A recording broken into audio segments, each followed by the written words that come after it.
Hi, Sandy Mackey here, Ask the Pool Girl with Al Curtis, that's the pool guy.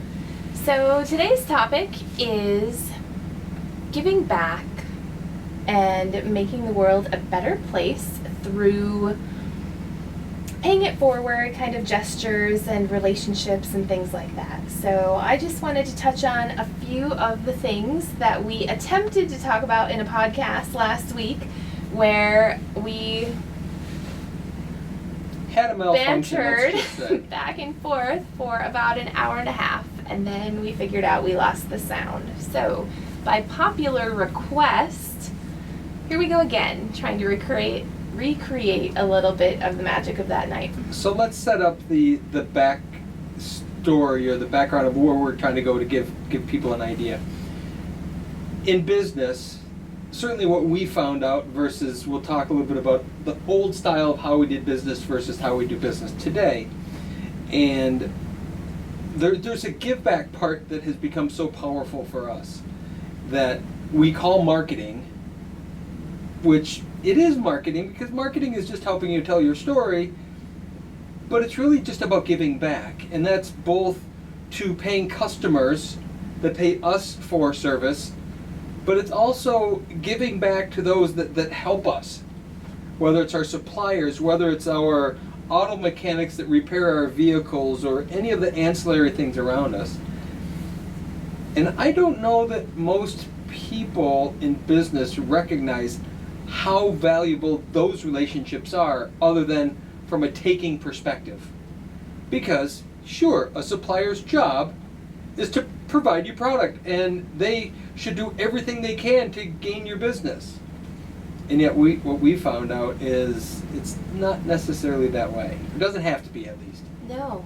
Well, to start this story, let's kind of start at the beginning of, I think, when things shifted for us. So we had a local pool supplier, and it was the closest geographically to us that we could buy our pool supplies from. And we had been bypassing that location for a good amount of time to go to a further location. A much farther location. Where we had better relationships with the people in the office, and we were having better service. Things were just quicker, they were processed better. Personality-wise, they were more engaging, they were more helpful, So we were there's a lot probably more to it. driving, an hour to get pool one way. supplies versus about 25 minutes. a half an hour Yeah. to go to this other location. Well, as it turns out, they closed the location that we were used to going to, and they conglomerated everything all together into this other location that we had never really been a fan of. But because they were the next best choice, we started doing business with them. And it wasn't a smooth process. There was delays and hang-ups, and nobody seemed to know us or issues, care no if one we got our cared. things. So it was kind of an ongoing challenge. Well, things started to turn around a little bit there. They got new management in, Things which started- I they think started to fix some of started that. to make a big difference. And then I remember one day specifically where it changed for me, the relationship that we had with the supplier.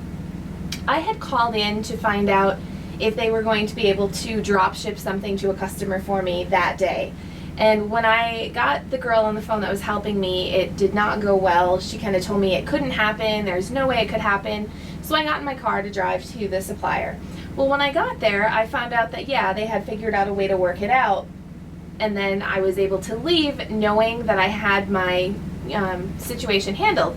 But I got in the car and I was so distraught over this relationship that we Disconnect, had with our supplier, or lack of a relationship, that it just made me feel sad. And I thought, if these are the people that we've got to do business with and we continually need to use them as our supplier, we have to do something to fix this.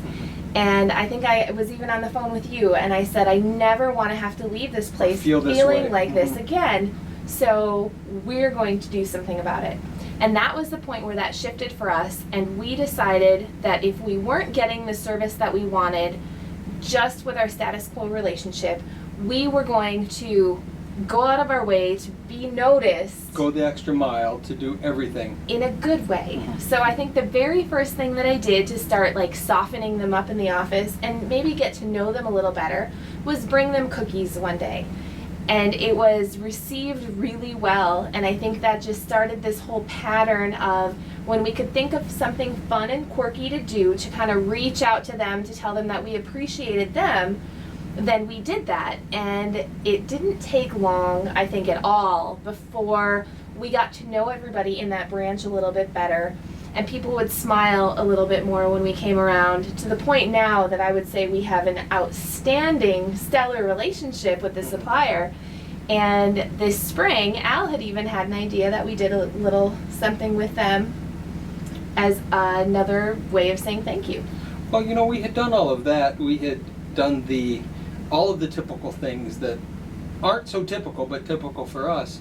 But I was thinking, as you were talking there, I was being them when you were describing what that organization was like.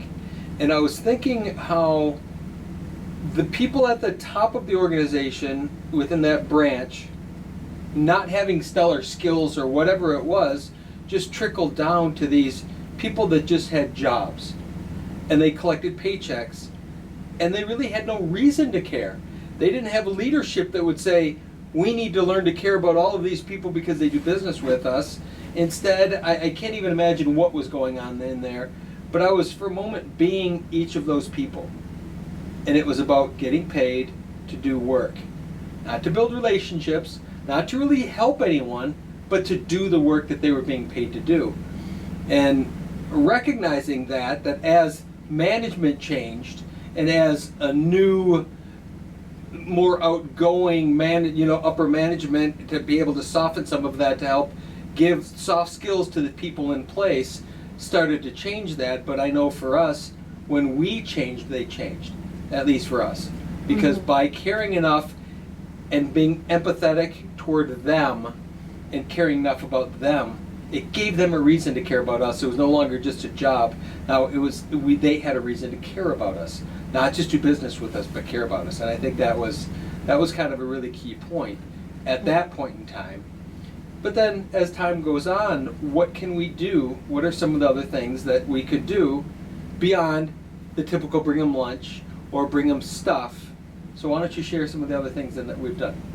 Well, one of the things that they had done for us, which this is the more typical kind of vendor-customer relationship, especially in the pool industry, you kind of with the good old boys mentality. It's probably most industries. Think that the vendors are supposed to wine and dine you. Well, they had a vendor event, like a vendor show, and they had invited us to a dinner and all that kind of stuff. So we were talking at the event, and we were talking about having events, and we happened to know a mind reader, a hypnotist mind reader who does corporate events and motivational pretty well programs. Known, has done some television programs. He's a pretty big deal. He's a pretty big deal. So throughout the conversation that night, we were talking with one of our friends from the branch, and I just happened to bring up that we know this hypnotist guy, and we just brainstormed we should do an event for our branch and have them come in and do a little program. So it just so happened that we were doing a winter project, rehabbing a condo, which had this really cool entertaining area. So we ended up throwing a party, inviting our mentalist, hypnotist, mind reader friend who came out and did a program, and we invited the supplier. We invited also some of our past a few of our pool past clients and a couple of our upcoming pool clients, as well as our marketing group that you guys hear us talk about quite a bit. So we had this really well attended party that was just a very cool thank you kind of a program for people in our life. And it was something for them to just come and enjoy, where there was no work for them. See, the other way around, when they're throwing the event, they have to do the work to prepare to make sure that it's good for us. And for that moment, they could just show up with their spouse, those that brought spouses or girlfriends or boyfriends or whatever, and they just showed up, and were just able to sit and drink and have some food. We had live music playing before the hypnotist came out, and it was just a time for them to be together, not at work, and then not have to orchestrate any of it. And that's really powerful. It was a little work for us. It took a little bit, but was it really? Not really. In the whole scheme of things, here's this magical night of time we spent together, just by doing what we do. It was very, very cool. Absolutely. So I think it was special for them, and then it also ended up being special for the additional people that we invited, because we did invite a handful of our favorite past pool clients, and some of our absolute favorites showed up, and then I got to meet at that event as well some of our new clients coming up. And it was a really cool dynamic to have some of our new customers with our old customers, and like getting to know each other and kind of talking about the process, and then for, I think, everybody to see us then interacting with our vendor, because I know that's one of the things that Mark, one of our new customers that had come that night, had said. It was just out of the ordinary to see a company like us like showering kind of love on one of our vendors, and I think that was kind of an outside the norm sort of experience. It's got to be a sort of break your paradigm moment of what is this company all about? What are they doing? Yeah. And I think there's other shining moments that happened that night of, you know, an old customer of ours coming through saying we had to come just because we needed to see you guys, just because we miss you and we want to see you. Yeah. And to have a new customer hear that is amazing, because that's unsolicited. You know, they're taking time out of their day or evening to come to one of our events because they miss us. Yeah. You know, where does that happen in construction? Where does that happen? What pool company have you heard of that there's this missing thing, you know, this people missing and feeling a certain way because when we can't be there all the time, all of a sudden there's this sense of loss. So that was kind of another one of those neat moments. And then just the overall interaction, you know, got to meet our sphere of influence, the people we hang with, our marketing group, and, you know, some of our employees were there, and family members and all of that. And it's just kind of a neat dynamic, things that we couldn't have imagined would happened.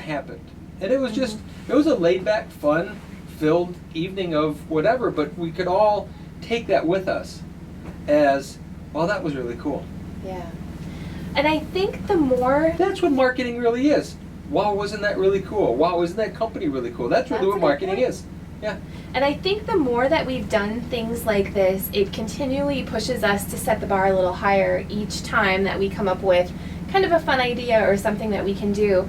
I know one of the things that we do as well is we throw a Christmas party at our office, which our office is an eclectic mix of really cool stuff and people. And I know that one of our friends who comes to the Christmas party said that he doesn't in general enjoy Christmas parties, but he always makes sure he comes to ours because I guess it's a little different than others where they're kind of stodgy and formal and you're uncomfortable. When you come to ours, whether you are one of our business associates, if you're a vendor, if you're one of our customers, if you're a friend, like there's always something to do, there's always someone to talk with, and there's always kind of this sense of interactive, just kind of fun that's going on, and that's what we really enjoy. There's that, and there's also, there's a spirit of giving, because a part of our party as well is we're showing appreciation to everyone else. And we want to shower them with stuff. Not that stuff buys friends, but stuff makes people feel good. Yeah. Especially around the holiday, if you get a $25 gas card or a card to Subway or whatever it is that you get, that just makes you feel good because it's a tough time. People with money, and there's always struggles, and there's good times, bad times. The holidays bring all kinds of stuff out of people. Yeah. Both great emotions and really poor emotions. And by just being able to come here and just enjoy the atmosphere and just hang out with cool people, and then we're always going to play some type of game that people can win some stuff. Again, what does that cost us in the whole scheme of things? Nothing. Other than the concentrated effort to do it and pull it off. Yeah. And yeah, people got to do here and here and here and get it done, but to pull that off is remarkable. It absolutely is. Yeah.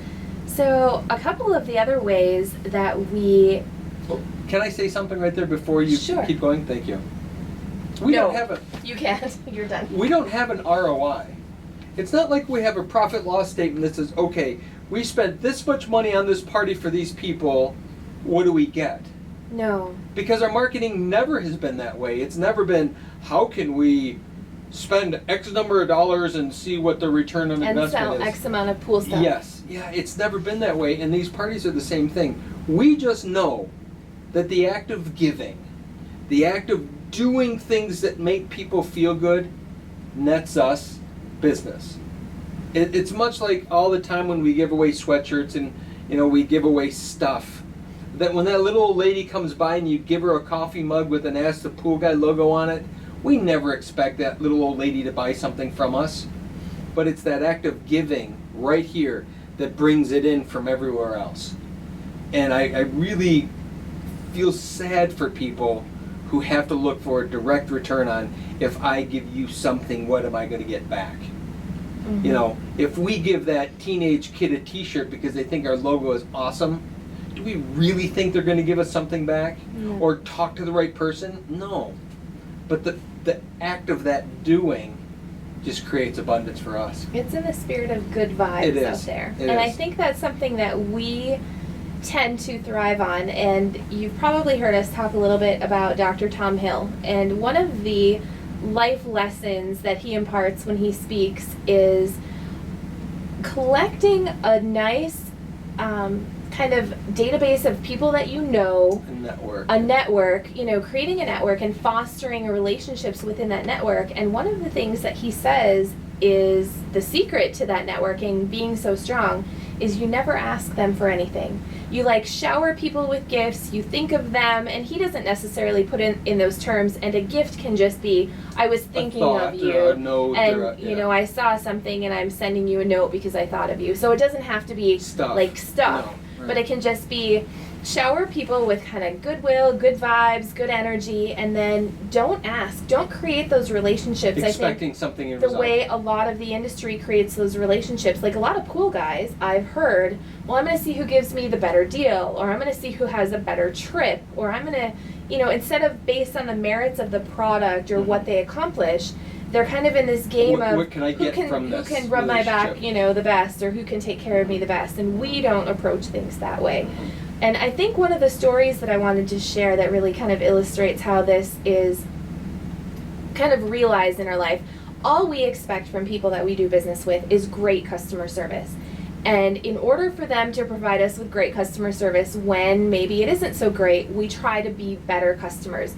I try to anticipate when I'm calling in, because all of our stuff is completely randomly odd, unique, custom, one of a kind. I try to be as prepared as possible to kind of ask the questions that I need answered and have all the information ready to kind of get the transaction process. And here's me doing all this work as a customer.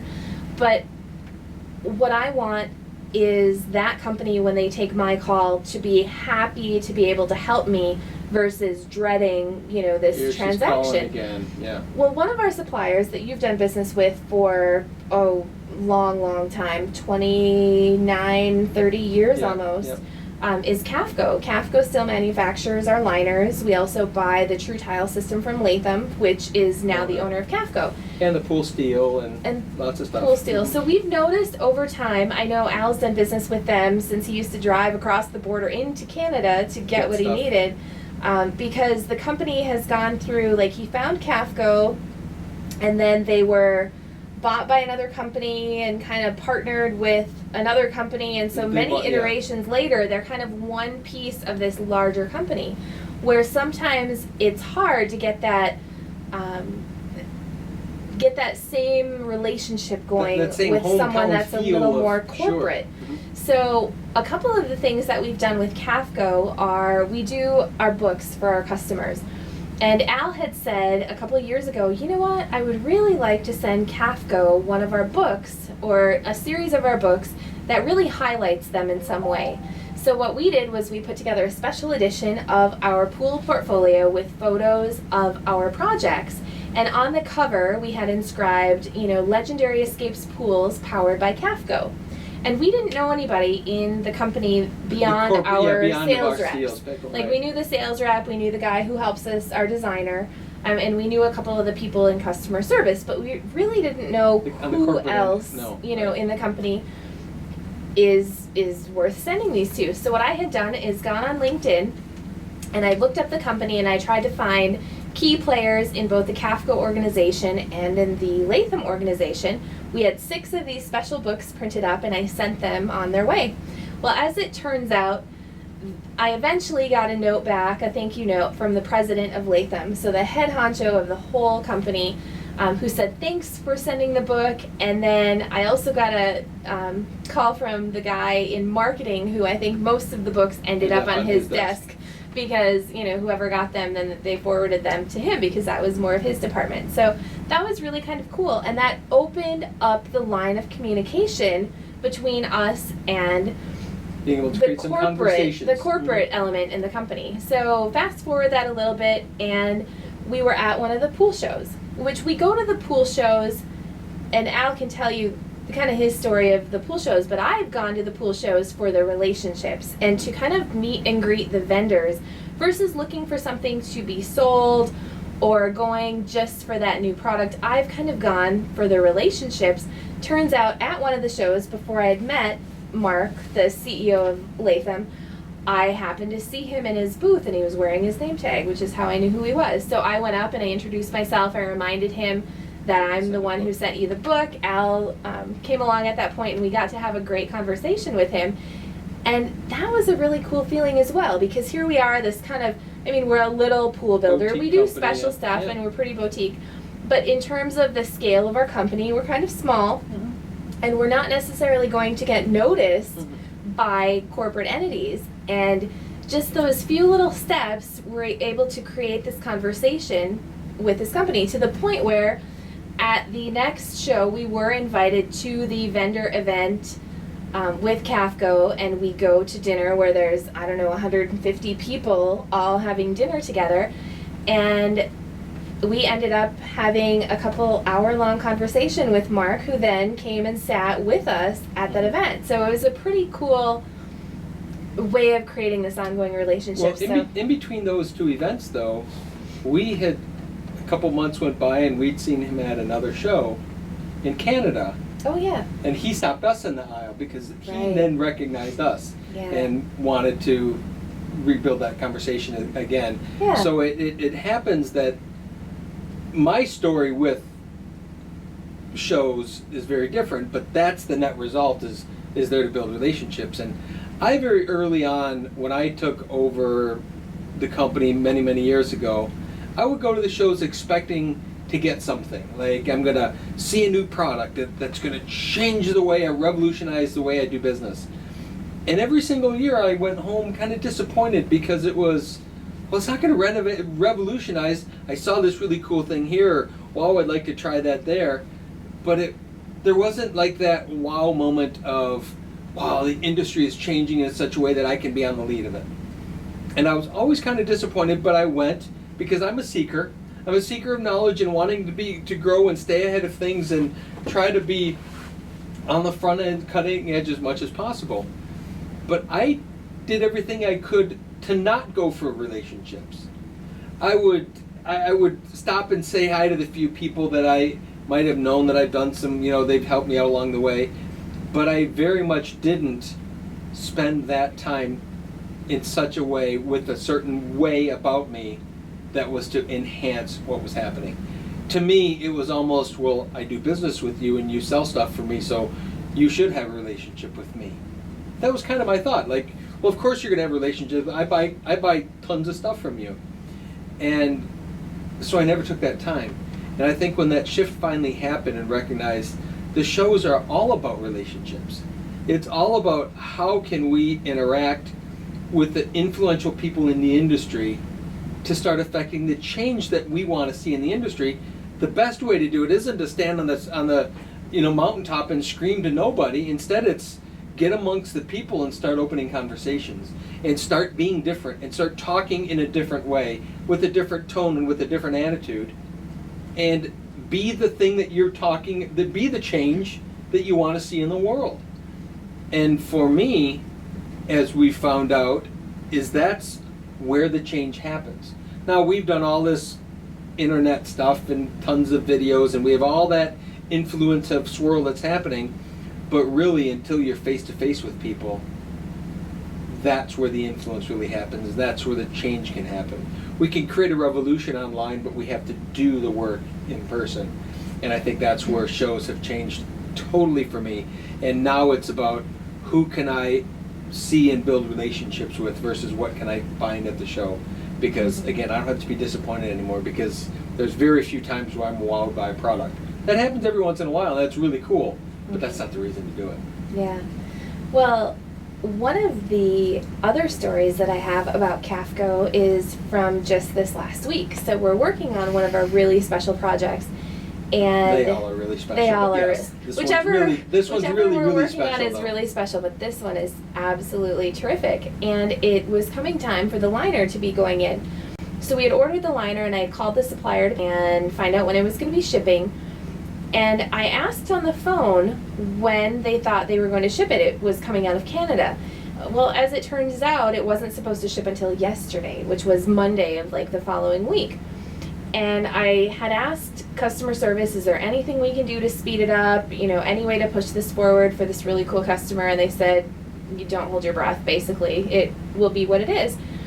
And I sent a text message then to our rep, who, again, we don't have a super long relationship with, because CAFCO, again, changed some things and recalibrated their territories. So the rep that we have, we're not quite used to, but we have a good enough relationship. So I sent him a text message, and I said, you know, we don't normally ask for favors, but if ever there was a customer that I'd like to ask a favor for, it's this one.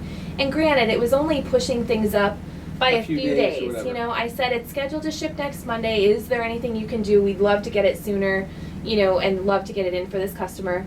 And by the way, like last time we got a liner and you guys had to remake it because there happened to be a little glitch in manufacturing. Their end, not on our end, yep. You know, we ran with it. We didn't complain. We didn't get too upset. You know, we just accepted things were the way that they were. And, you know, maybe just as a bonus, you could push this one through. So I got a text back from him the next day, basically saying the liner was shipping that day. We had it on Friday morning, and we had water in the pool on Saturday. So it was just one of those small victories, and one of those ways where, you know, we don't normally ask, but sometimes if we can ask for just that little boost or that little thing. Turns out it was absolutely spectacular, because this particular homeowner, one of them was going to be gone for this week. So had it come in any later, she would not have been a part of the like shock and awe of water going in the pool. And there's a whole nother story to like how she wasn't expecting it to be that soon, and it just ended up being kind of a feel good. Yeah. And that's, I think, the purpose for me interacting and gifting and kind of working with people, is because when we need something, I would like there to be an opportunity for that great customer service to be there. And I think that was an example of one time where it really came through. This is a great point to jump in and talk about kind of our way toward our suppliers. We're not a company that beats people up over price, and we don't price shop and jump from company to company because they're going to give us a better deal or they're going to whatever. We hold very true to, we will pay a fair price. Whatever is deemed fair versus beat you up so that we can save 3 nickels, we will pay a fair price for everything, because we're going to charge a fair price. And instead of how can we squeeze a little bit more out of it by beating up a supplier for anything, instead it's how can we share with them, how can we be nice to them, how can we give them more so that they provide the customer service. And that's an example there of, you know, we've never ran after them going, you charge us too much for all of this stuff, and you, no. and that's kind of a way in our industry is guys love to go in and look at the pricing I got from this guy, and are you going to match it? And they get this angst thing, and here we are going, here's a gift. Hey, here's lunch. Hey, here's something. And do we get the best pricing? No, probably not. I mean, we're giving them the door wide open to charge us a premium price.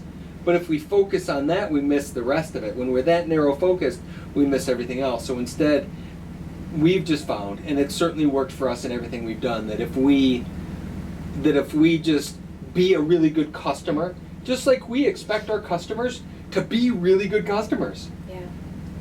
So we need to be the really good customer when it comes to you know, the supplier. And by being that really good customer, they always do take care of us. And then there's that rare occasion where we ask for favors, and it's easy for them to want to help when we haven't asked every single week for something special. Yeah. Instead, we're very patient, and we do everything that we can on our end to make it easy for them, because we want it to be easy for us. And if it takes a little more on our end to make it easy for them, it's still a win for us because there's none of that anxiousness. Mm-hmm. Well, in recent times, we've gone a little crazy with our buying people lunch or bringing gifts out to the point where we have now, at first I think we did it just for an experiment. There was our car repair facility. Ever since I went there the very first time, which was probably many 10 years ago, I think I had a nail in my tire and they helped me.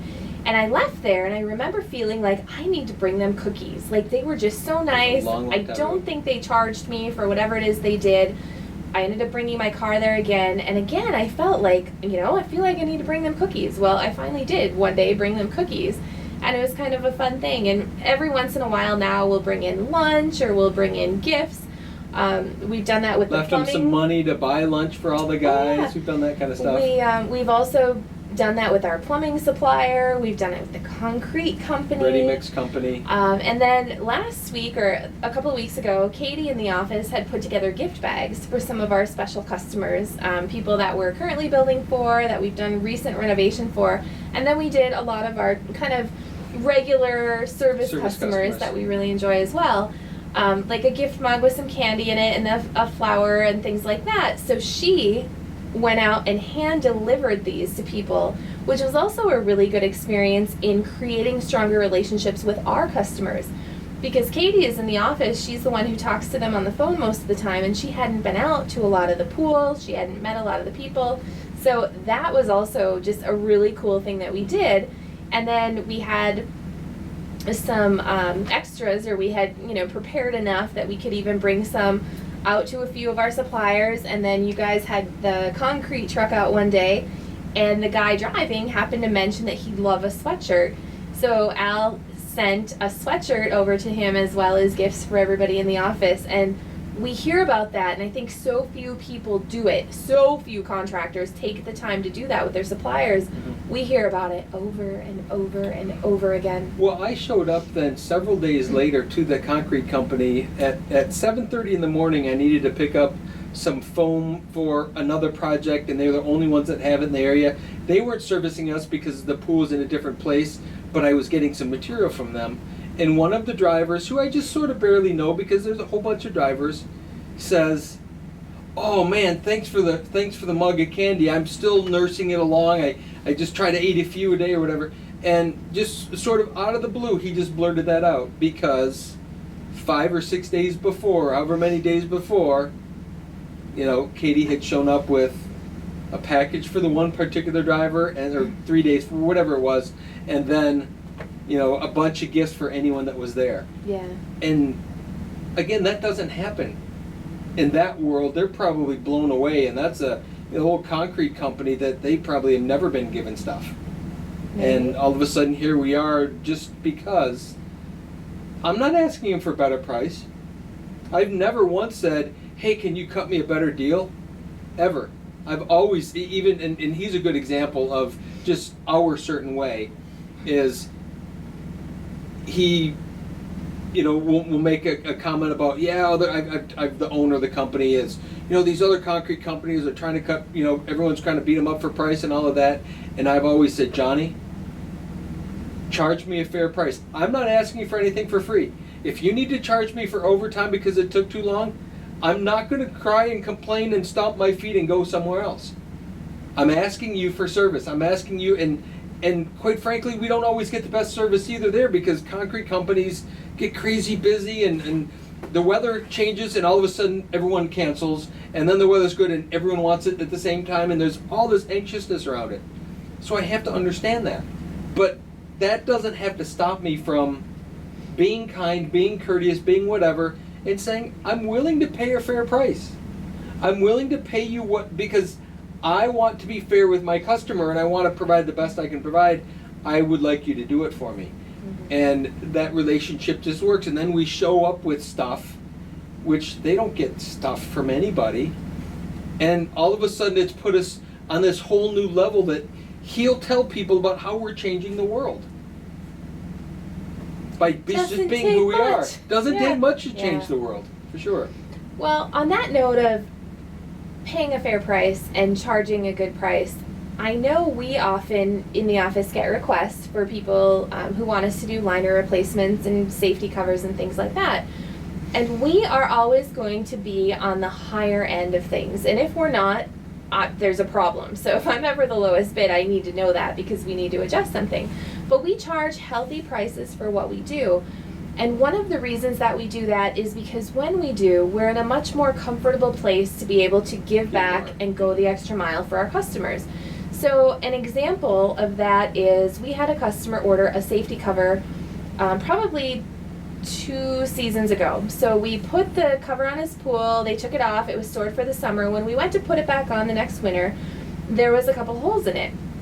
And the customer didn't know what this was, and they were kind of worried it was going to unravel more. And we know with the safety covers that there's a good warranty on the covers.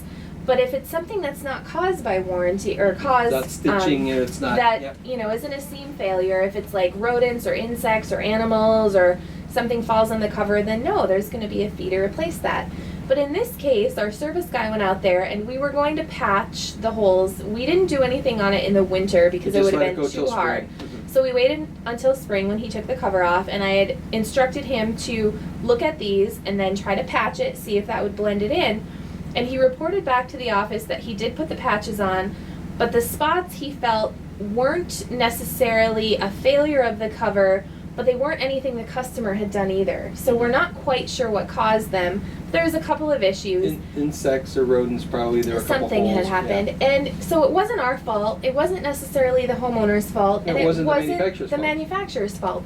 And because we charge healthy prices, we're able to just take care of, no questions asked, what's going on with certain things.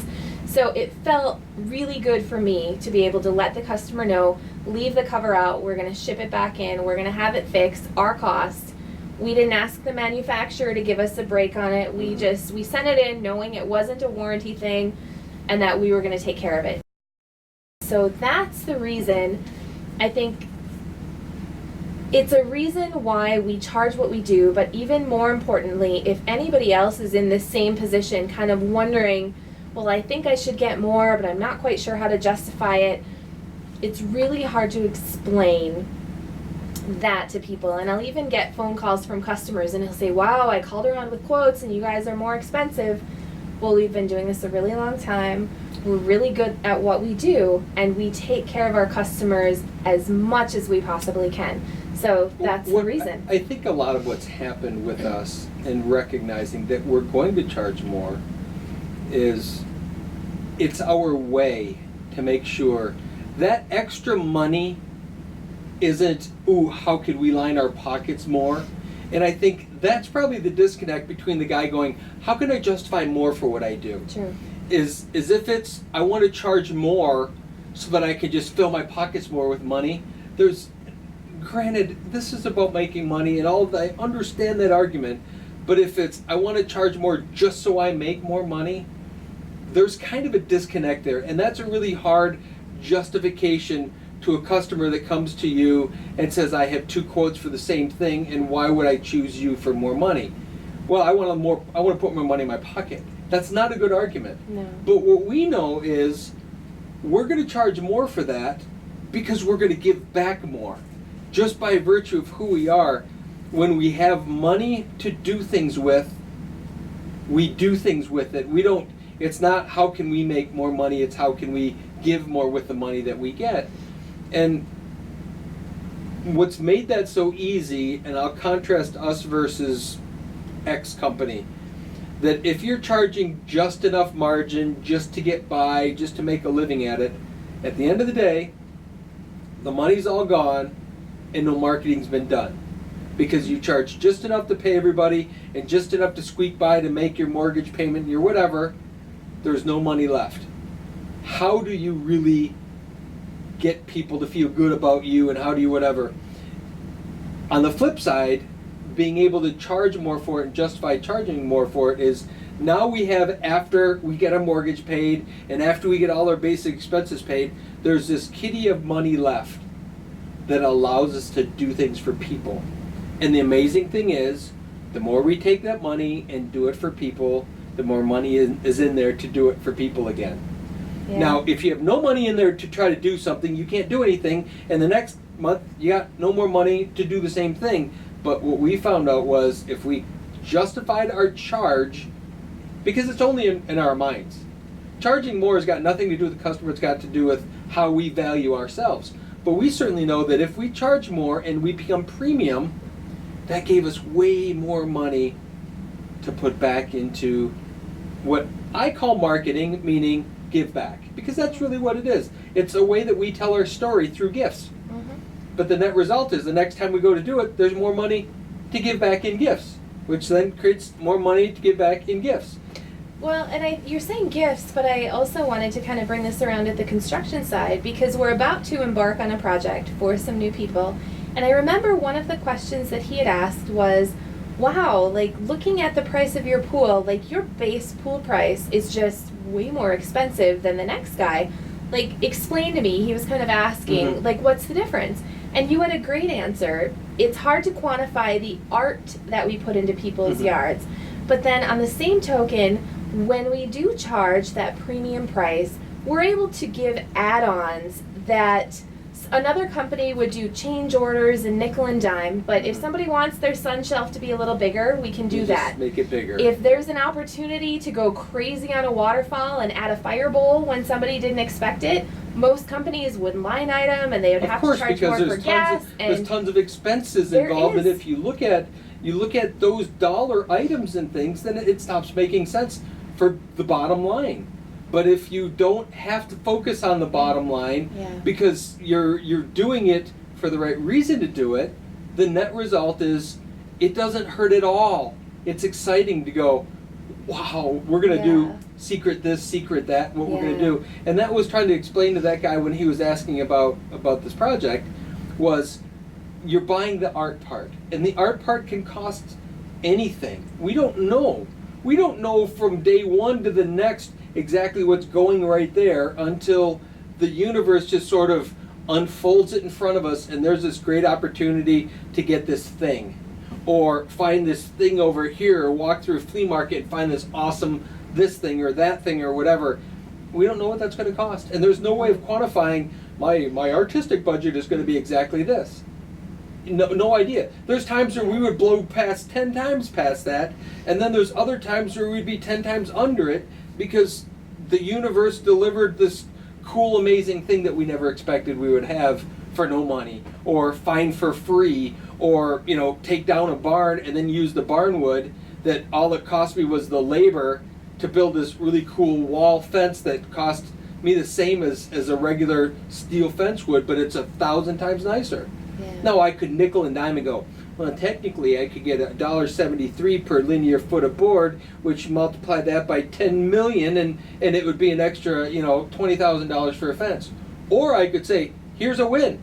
Here's a case where it didn't cost me anything, but it gave $20,000 worth of value to the customer, knowing that if I did it for him, the next time something else is going to happen, and maybe the next time I'm going to spend 10 times as much to get that same effect, but then the next time I won't spend anything and get that same effect, and it all washes out. And instead of looking at dollars and money and wow, everything's so expensive and whatever, no, it's sort of you just going with that feeling and you're allowing that to flow over you, and the net result is there's a fluidity in the project. And that's why it's hard to explain when a customer wants to know those types of things. It's hard to explain. So what stone is going to be here? Don't know yet.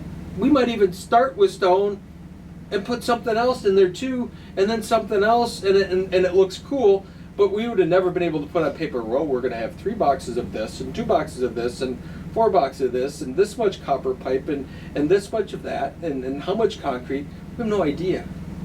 It's when you get into that zone of just the doing and the creating, and that goes to the customer relationship part, which then leads to the long-term customer relation, because we're in it forever. We're not in it for a job and walk away. We're in it to have a lifetime with these people, to all grow old together, in a sense. That we want our company to mature as they and their families mature. We want all of that to be a lifetime. It's not a transactional thing. And that's, which is a quick story on transactional things, was I bought the company 20-some years ago. I'd worked for the previous owner. he had to get out. He had some medical issues and he had to get out of the business. And a few years after getting out of the business, my brother Rick ran into him and wanted to talk something about pools. And he said, I don't do that anymore. It was a transactional thing when I did it. I don't want to talk about it. I thought, what a disappointment to think that he ran a pool company for 20 years, 25 years probably, and he got out of it and put it on the shelf like it was nothing. Versus me going, I want to be in these people's lives forever, and I want to grow old together, and I want to see their kids grow and have kids, and to me, it's more connecting to the essence of all of it, and I think that's what marketing is. I keep using the term marketing because it's just how do we tell our story. Yeah. I tell my story through the kind of the craft and the bird's eye view of my life, and that's what people get when they purchase us. Is that bird's eye view of my life and how I view things and how I help put things together. And I don't do all the work. I certainly have some amazing artisans that help create it, but I really have to massage it to get it there. Well, it's still my creative. It's still my creativity. Now they take a lot of creative freedom, which is amazing, but to get it to that point, I still have to keep that ship steering in a certain way. Yeah. Well, on the thought of customer relationships as well, we had a marketing club meeting tonight, and while we were talking with them, we were talking about kind of this yummy roller coaster that people go on when they do a project with us, and it's kind of up and down and like anticipation and super excited, and they said, what happens when you're done? And that is one of those things, because we're so fun, and we've heard customer after customer lately say, you've changed my view on contractor relationships because I've never had one like this, and I don't expect to find it because it's kind of a rarity. I said in the meeting, yeah, it's a little rough when we kind of have to wean people off of this, us being in the yard every day. And I know this past weekend, Wendy said it really well when the liner went in her pool and she was super happy and ecstatic. And then we were doing a little video to kind of capture how she was feeling. And she said, you know what, I'm glad you're not done yet though, because I'm not ready for it to be over. And I think that is how we could hope that every customer ever feels about working with us, is encapsulated in that. It reminds me, and it's bittersweet, but it reminds me of a story of a few years ago when we were wrapping up a project and they had been just thrilled with every moment we were there, and they told me the story the next day. They came home and our trailer was gone, and they were just devastated that because we had a big 3-axle flat trailer that we had just been kept storing stuff on, and it was sort of the catch-all of the stuff that we weren't going to use anymore. And it was gone, and they were just saddened because it wasn't there. Mm-hmm. And that was a key moment for me when I recognized that there's a distinct difference between finally that frickin' trailer is gone and they're out of our lives to what are we going to do? Our lives are now changed, and digging deeper into kind of who we are as people, we intend to fundamentally change people. Yeah. I mean, that's part of, because we're always changing, because we are growing as people constantly, or certainly trying. We kind of expect that out of people as well, that through us, we hope that they change for the better, for sure, not the worse. But the intention going in is we want to change things about other people because we want to change. And the net result is our lives are just a mirror of who we are, and we know we're changing all the time, so our mirror is changing as well. And that's, how many times has that happened now where people have just been sad that we're going, and they're sad that we're done, and that's just not construction. Yeah, well, it is it is in our world. We live in this really happy bubble place. We do. Where you just don't know. And I think that's why looking at the vendor end of it and the customer end of it is treated just the same. And yet the hierarchy never would be treated that way. I think that we sit in a position to bridge all of that. And the more that we can help all of them be better people, and be better, by being better people, I don't mean, oh, they're a changed person, but if we make them feel better, if we make them happy for a moment, or make them content for a moment, or make them, they're better people as a net result. Yeah. By doing that little bit of, I helped you feel good, or feel whatever positive emotion, that changes the world. Yeah. And it doesn't take that much. Now granted, we give everything. You know, there's an awful lot of companies that are out there just to make money, and the owner wants to go home at the end of the day knowing that he crushed it and he sucked as much money out of people as he could. And that's a style of business. That's just not us. That's the competitive world. We're very much in the creative world. But being in the creative world allows us just to find yumminess in everything and keep our eyes open and help. I mean, look at the culture of our company and all the people in it. And we're a small firm. We're not, and there's no intent in being large.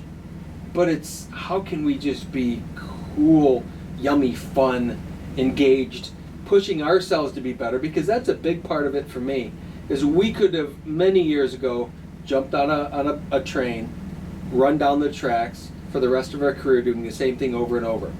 We turn hundreds of those phone calls away a year. I mean, we could do unbelievable amounts of dollars of business. That's not what it's about. You know, and for me, it's pushing me. Because when I stop pushing me is the day I die. Because when I start sliding backwards, now granted, age is coming on and I'm having to do things in different ways, and I certainly can't do what I did 20 years ago physically. I can do an awful lot of it. It's harder. There's nothing that I can't do, but it's not as easy to do as what it would have been 20 years ago. So I recognize there's bits of limitations there, and yet there isn't, because there's just a new creative way of doing it. And if I can continue to push myself to be more creative in different ways, that just helps me be a better person, which I hope enriches the story even more, which is what this is all about, is just telling a story of our lives. And that's what our company, I think, is just telling a really good story to both the vendor end of the spectrum and the customer end of the spectrum, and each other, and our peers. Mm-hmm. Because And our people. we tell this story to others in the industry that are at the same level selling things like we're selling things. And I think it's important because it doesn't exist very much. Yeah. Well, on that note, I would say I think that that's a wrap for today. I would say that's a wrap. Awesome. Thanks for watching, Until next time. Wendy. We appreciate you. Wendy.